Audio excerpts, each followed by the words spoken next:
The Facts in the Case of Monsieur Valdemar by Edgar Allan Poe. Of course I shall not pretend to consider it any matter for wonder that the extraordinary case of Monsieur Valdemar has excited discussion. It would have been a miracle had it not, especially under the circumstances. Through the desire of all parties concerned to keep the affair from the public, at least for the present, or until we had farther opportunities for investigation, through our endeavors to effect this, a garbled or exaggerated account made its way into society, and became the source of many unpleasant misrepresentations, and very naturally of a great deal of disbelief. It is now rendered necessary that I give the facts, as far as I comprehend them myself. They are succinctly these. My attention, for the last 3 years, had been repeatedly drawn to the subject of mesmerism, and about 9 months ago it occurred to me quite suddenly that in the series of experiments made hitherto there had been a very remarkable and most unaccountable omission. No person had as yet been mesmerized in articulo mortis. It remained to be seen, first, whether in such condition there existed in the patient any susceptibility to the magnetic influence; secondly, whether, if any existed, it was impaired or increased by the condition; thirdly, to what extent or for how long a period the encroachments of death might be arrested by the process. There were other points to be ascertained, but these most excited my curiosity, the last in especial, from the immensely important character of its consequences. In looking around me for some subject by whose means I might test these particulars, I was brought to think of my friend Monsieur Ernest Valdemar, the well-known compiler of the Bibliotheca Forensica, and author, under the nom de plume of Issachar Marx, of the Polish versions of Wallenstein and Gargantua. Monsieur Valdemar, who has resided principally at Harlem, New York, since the year 1839, is, or was, particularly noticeable for the extreme spareness of his person, his lower limbs much resembling those of John Randolph, and also for the whiteness of his whiskers, in violent contrast to the blackness of his hair, the latter, in consequence, being very generally mistaken for a wig. His temperament was markedly nervous, and rendered him a good subject for mesmeric experiment. On 2 or 3 occasions I had put him to sleep with little difficulty, but was disappointed in other results, which his peculiar constitution had naturally led me to anticipate.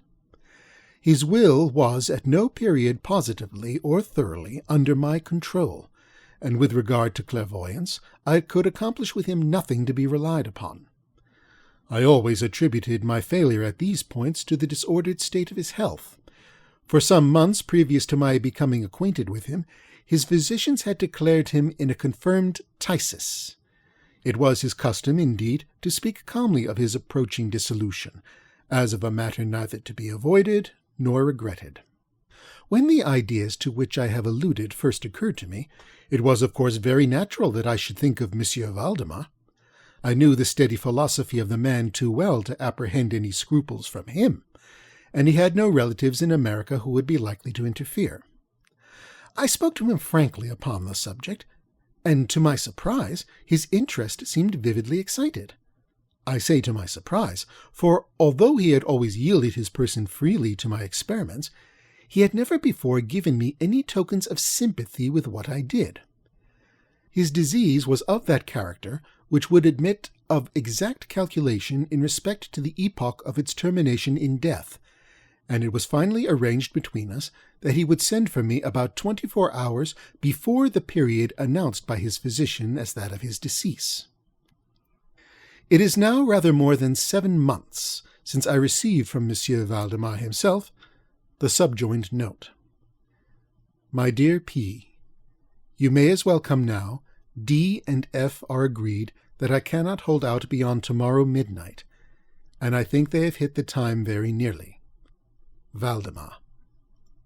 I received this note within half an hour after it was written, and in 15 minutes more I was in the dying man's chamber. I had not seen him for 10 days, and was appalled by the fearful alteration which the brief interval had wrought in him.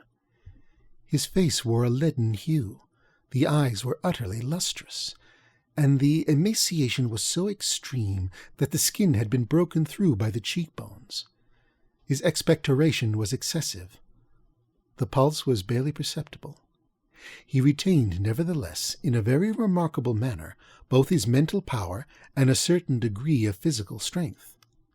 He spoke with distinctness, took some palliative medicines without aid, and when I entered the room was occupied in penciling memoranda in a pocket-book.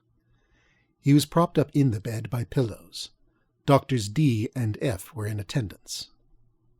After pressing Valdemar's hand, I took these gentlemen aside and obtained from them a minute account of the patient's condition. The left lung had been, for 18 months, in a semi-osseous or cartilaginous state, and was of course entirely useless for all purposes of vitality.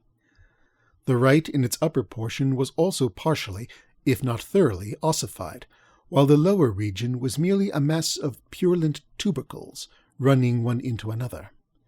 Several extensive perforations existed, and at one point permanent adhesion to the ribs had taken place. These appearances in the right lobe were of comparatively recent date. The ossification had proceeded with very unusual rapidity. No sign of it had been discovered a month before, and the adhesion had only been observed during the 3 previous days. Independently of the phthisis, the patient was suspected of aneurysm of the aorta, but on this point the osseous symptoms rendered an exact diagnosis impossible. It was the opinion of both physicians that M. Valdemar would die about midnight on the morrow, Sunday. It was then 7 o'clock on Saturday evening. On quitting the invalid's bedside to hold conversation with myself, Doctors D and F had bidden him a final farewell. It had not been their intention to return, but at my request they agreed to look in upon the patient about 10 the next night. When they had gone, I spoke freely with M. Valdemar on the subject of his approaching dissolution, as well as, more particularly, of the experiment proposed. He still professed himself quite willing, and even anxious to have it made, and urged me to commence it at once. A male and female nurse were in attendance, but I did not feel myself altogether at liberty to engage in a task of this character with no more reliable witnesses than these people, in case of sudden accident might prove. I therefore postponed operations until 8 the next night, when the arrival of a medical student with whom I had some acquaintance, Mr. Theodore L., relieved me from further embarrassment.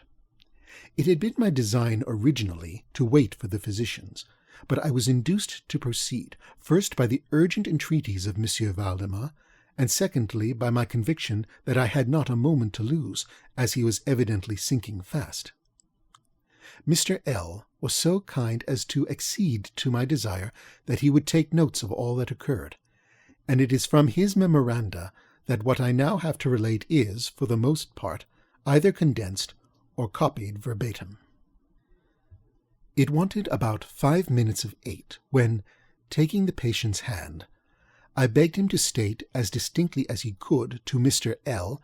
whether he, M. Valdemar, was entirely willing that I should make the experiment of mesmerizing him in his then condition. He replied feebly, yet quite audibly, "Yes, I wish to be mesmerized," adding immediately afterwards, "I fear you have deferred it too long." While he spoke thus, I commenced the passes which I had already found most effectual in subduing him. He was evidently influenced with the first lateral stroke of my hand across his forehead, but although I exerted all my powers, no further perceptible effect was induced until some minutes after 10 o'clock, when Doctors D and F called according to appointment. I explained to them in a few words what I designed, and as they posed no objection, saying that the patient was already in the death agony, I proceeded without hesitation, exchanging, however, the lateral passes for downward ones, and directing my gaze entirely into the right eye of the sufferer. By this time his pulse was imperceptible, and his breathing was stertorous, and at intervals of half a minute. This condition was nearly unaltered for a quarter of an hour.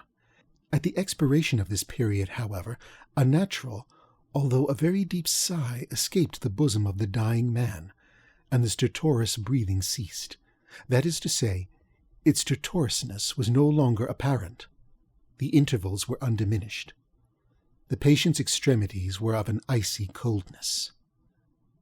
At 5 minutes before 11, I perceived unequivocal signs of the mesmeric influence. The glassy roll of the eye was changed for that expression of uneasy inward examination, which is never seen except in cases of sleep-waking, and which it is quite impossible to mistake. With a few rapid lateral passes, I made the lids quiver, as if in incipient sleep, and with a few more I closed them altogether.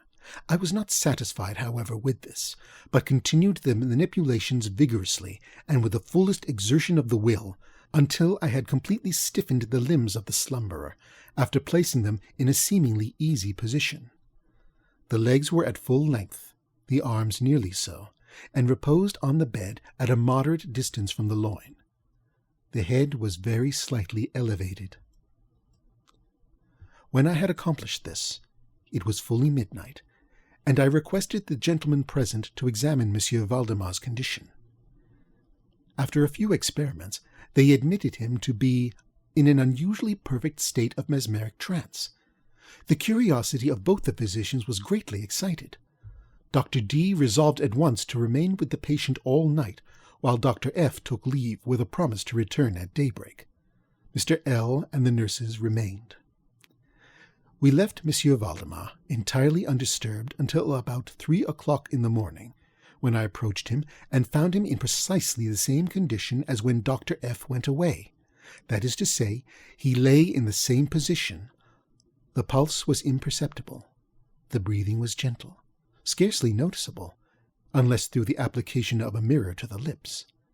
The eyes were closed naturally, and the limbs were as rigid and as cold as marble. Still, the general appearance was certainly not that of death. As I approached Monsieur Valdemar, I made a kind of half-effort to influence his right arm into pursuit of my own, as I passed the latter gently to and fro above his person. In such experiments with this patient, I had never perfectly succeeded before, and assuredly I had little thought of succeeding now, but to my astonishment, his arm very readily, although feebly, followed every direction I assigned it with mine. I determined to hazard a few words of conversation. "Monsieur Valdemar," I said, "are you asleep?" He made no answer, but I perceived a tremor about the lips, and thus was induced to repeat the question again and again. At its third repetition, his whole frame was agitated by a very slight shivering. The eyelids unclosed themselves so far as to display a white line of the ball. The lips moved sluggishly, and from between them, in a barely audible whisper, issued the words, "Yes, asleep now. Do not wake me. Let me die so." I here felt the limbs, and found them as rigid as ever. The right arm, as before, obeyed the direction of my hand. I questioned the sleep-waker again. "Do you still feel pain in the breast, Monsieur Valdemar?" The answer now was immediate, but even less audible than before. "No pain. I am dying." I did not think it advisable to disturb him farther just then, and nothing more was said or done until the arrival of Dr. F, who came a little before sunrise, and expressed unbounded astonishment at finding the patient still alive. After feeling the pulse and applying a mirror to the lips, he requested me to speak to the sleep-waker again. I did so, saying, "Monsieur Valdemar, do you still sleep?" As before, some minutes elapsed ere a reply was made, and during the interval the dying man seemed to be collecting his energies to speak. At my fourth repetition of the question, he said very faintly, almost inaudibly, "Yes, still asleep, dying." It was now the opinion, or rather the wish of the physicians, that Monsieur Valdemar should be suffered to remain undisturbed in his present apparently tranquil condition until death should supervene, and this, it was generally agreed, must now take place within a few minutes. I concluded, however, to speak to him once more, and merely repeated my previous question. While I spoke, there came a marked change over the countenance of the sleep-waker. The eyes rolled themselves slowly open, the pupils disappearing upwardly.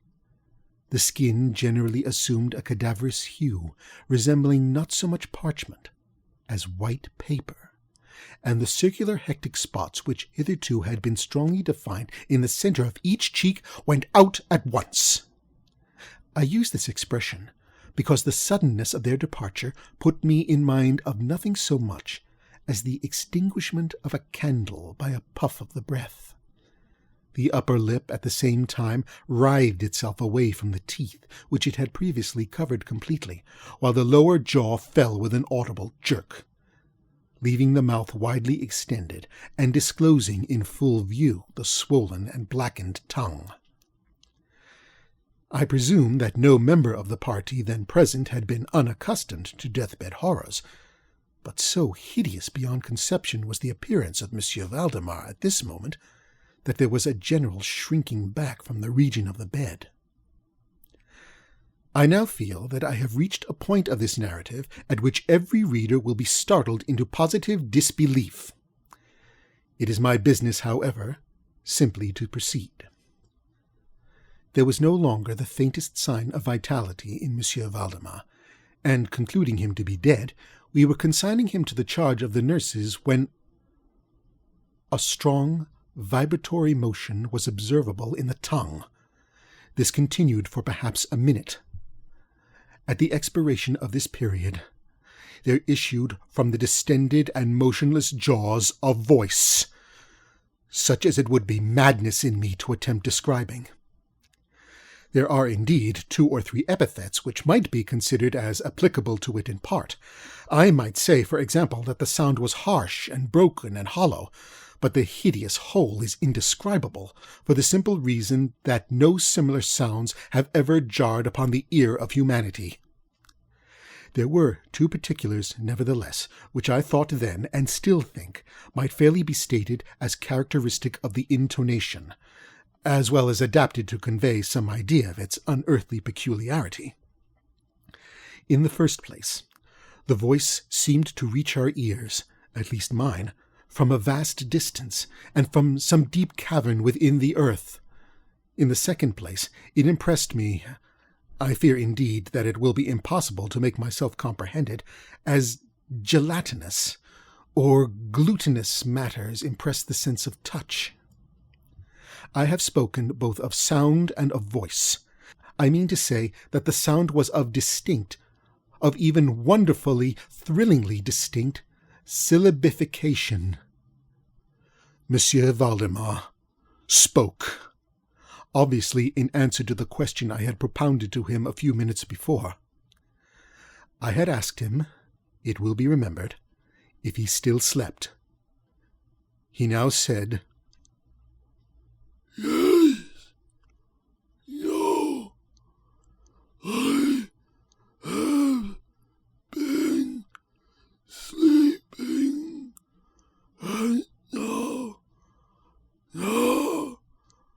I am dead."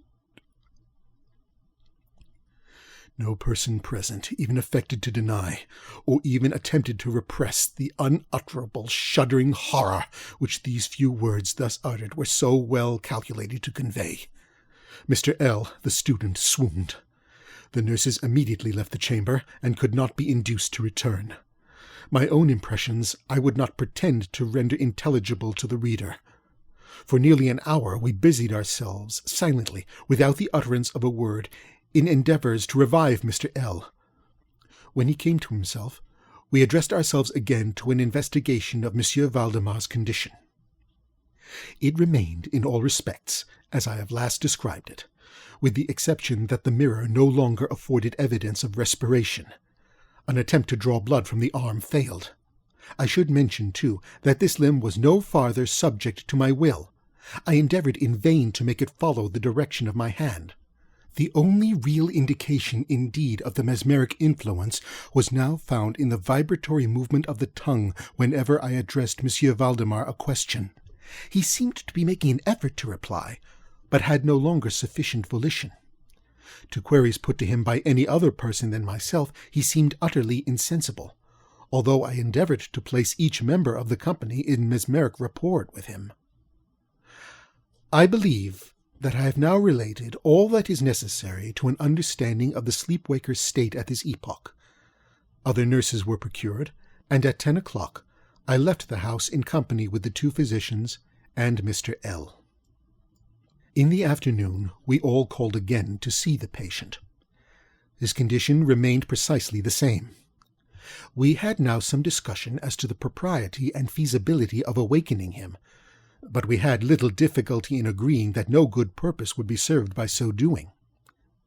It was evident that, so far, death, or what is usually termed death, had been arrested by the mesmeric process. It seemed clear to us all that to awaken Monsieur Valdemar would be merely to ensure his instant, or at least his speedy dissolution. From this period until the close of last week, an interval of nearly 7 months, we continued to make daily calls at Monsieur Valdemar's house, accompanied now and then by medical or other friends. All this time the sleep-waker remained exactly as I have last described him. The nurse's attentions were continual. It was on Friday last that we finally resolved to make the experiment of awakening or attempting to awaken him, and it is the perhaps unfortunate result of this latter experiment which has given rise to so much discussion in private circles, to so much of what I cannot help thinking unwarranted popular feeling. For the purpose of relieving Monsieur Valdemar from the mesmeric trance, I made use of the customary passes. These for a time were unsuccessful. The first indication of revival was afforded by a partial descent of the iris. It was observed, as especially remarkable, that this lowering of the pupil was accompanied by the profuse outflowing of a yellowish ichor from beneath the lids, of a pungent and highly offensive odor. It was now suggested that I should attempt to influence the patient's arm as heretofore. I made the attempt and failed. Dr. F. then intimated a desire to have me put a question.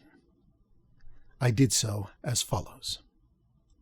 Monsieur Valdemar, can you explain to us what are your feelings or wishes now? There was an instant return of the hectic circles on the cheeks. The tongue quivered, or rather rolled violently in the mouth, although the jaws and lips remained rigid as before, and at length the same hideous voice which I have already described broke forth. Oh, God sake! Quick! Quick! Put me to sleep! Oh, quick! Waken me! Quick! I say to you that I am dead! Dead! Dead! I was thoroughly unnerved, and for an instant remained undecided what to do. At first I made an effort to recompose the patient, but failing in this, through total abeyance of the will, I retraced my steps and as earnestly struggled to awaken him. In this attempt I soon saw that I should be successful, or at least I soon fancied that my success would be complete, and I am sure that all in the room were prepared to see the patient awaken. For what really occurred, however, it is quite impossible that any human being could have been prepared.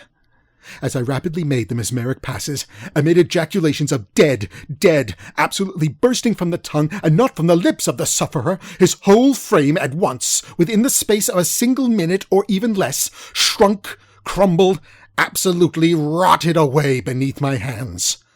upon the bed before that whole company, there lay a nearly liquid mass of loathsome, of detestable putrescence.